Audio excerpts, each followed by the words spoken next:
Hello beautiful people, welcome to the channel. The Witchy Goth here, hope you're doing well. Trigger warning for this one. This is a Women Be Very Afraid. My partner, 28 male, furiously grabbed me and I'm shocked, 27 female. I, 27 female, have been dating my boyfriend, 28 male, for about a year now. We've had arguments, but nothing too serious. He was pretty drunk and we decided to make some brownies. As we were making them, he demanded to see my phone. I was hesitant because he's gone through it before. Of course, I have nothing to hide. But he likes to go through my pics, which make me feel somewhat embarrassed. Anyways, he said I was stalling, which I kind of was, but reluctantly handed my phone over to him. He went through my TikTok and then went on my drafts, and I kind of tried snatching it back because it had some very embarrassing, cringe videos of me. He then pulled my arm with so much anger to the point where I fell and cried. He left a big bruise and a mark. He apologized and then said, "Can I keep going through your phone?" I was shocked at how he didn't grasp the extent of his actions. He then said, if I never were to pull my phone away, he would have never had to do that. I told him he sounded so manipulative and that was no reason to even put his hands on me. He then did it again, yet still apologizing. At some point I started defending myself and now he's switching it around and saying I put my hands on him.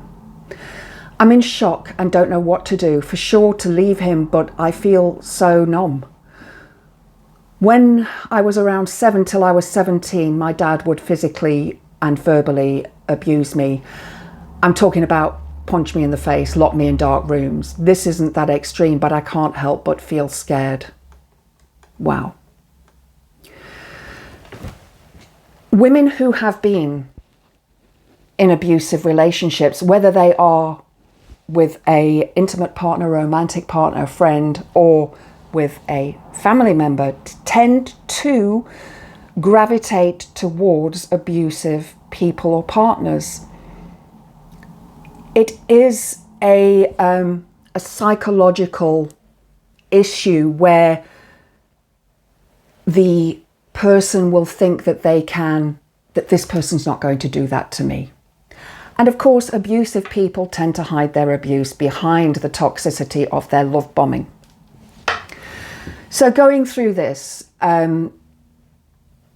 first of all, what is it with this modern generation of giving each other your phones to check what you're doing? I would never ask that of somebody. I don't want to know what they've got on their phone. It's their personal phone, you know.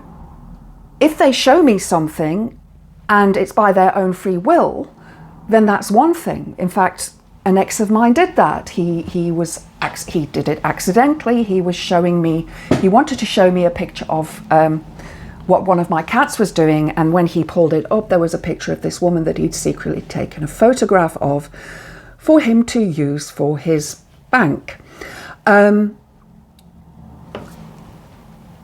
I don't know if that's a common thing. It probably is. But a person asking to go through your phone, first of all, has trust issues. They don't trust you. And she says here that she's got nothing to hide. And he likes to go through her pictures, which makes her feel embarrassed. And yeah, you know, I don't understand this. If somebody can explain to me why in the sort of younger generations, partners have to look through each other's phones. And he said she was stalling, but does he have the right to go through that? And he went through her TikTok and then went on to her drafts and she tried snatching it back. And then he pulled her arm with so much anger to the point where she fell and cried and he left a bruise and a mark. He apologized, but then wanted to keep going through her phone. So he basically ignored a boundary that she was trying to put in place. Now, it seems that she was already aware that she wanted to have this boundary in place because she had already stalled at giving him her phone. But then she wanted it back and he pulled it away from her. So breaking that boundary that she was then trying to restore. And then he said if she hadn't have tried to pull the phone back, he wouldn't have done that. Darvo, deny, attack, reverse offender. Basically, it's your fault that I did this. Typical gaslighting technique that many, many abusive people use. I told him he sounded so manipulative and that was no reason to even put his hands on me. And then he did it again, yet still apologizing. And at some point she started to defend herself, and rightly so. And then he again switches it around to say that she's the one at fault. Again, Darvo, deny, attack, reverse offender. So he's blaming her for his actions and saying it was her fault. Gaslighting, victim blaming, turning things around like that is typical behavior of an abusive person. She doesn't know what to do. Yeah, she says for sure to leave him, but she feels so numb. And she will feel numb. This kind of behavior within a relationship, whether it is male or female, doesn't matter, is a reason to leave. Because them switching it around, as she said here, and blaming the other person is a way of wriggling out of that and trying to say, well, it's your fault because, you know, you did this. And again, it's a controlling method. It's gaslighting, it's Darvo, it's, well, I was right and you're wrong. And we know that's not the case. We know that's not the case. And she comes from this background where her father was abusive towards her. And she says, this isn't that extreme, but I can't help but feel scared.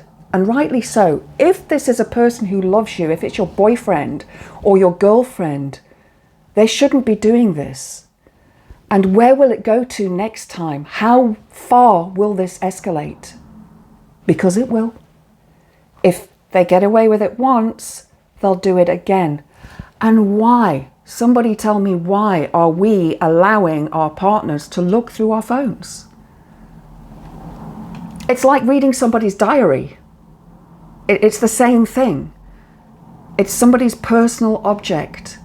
And for some reason, the modern generation has decided that this is the way to go. Let me know what you think in the comments below, because it really does confuse me, this looking at each other's phones and checking each other's feeds out and what messages they've sent. And it's a personal thing. It's a personal thing. And if you're in a relationship with somebody, you should be able to trust them. And if you feel that you can't trust them, then you're the one with the problem, not them. Anyway, let me know what you think. If you've enjoyed the video, please click the like button. Please subscribe to the channel. Hope to see you next time. Blessed be.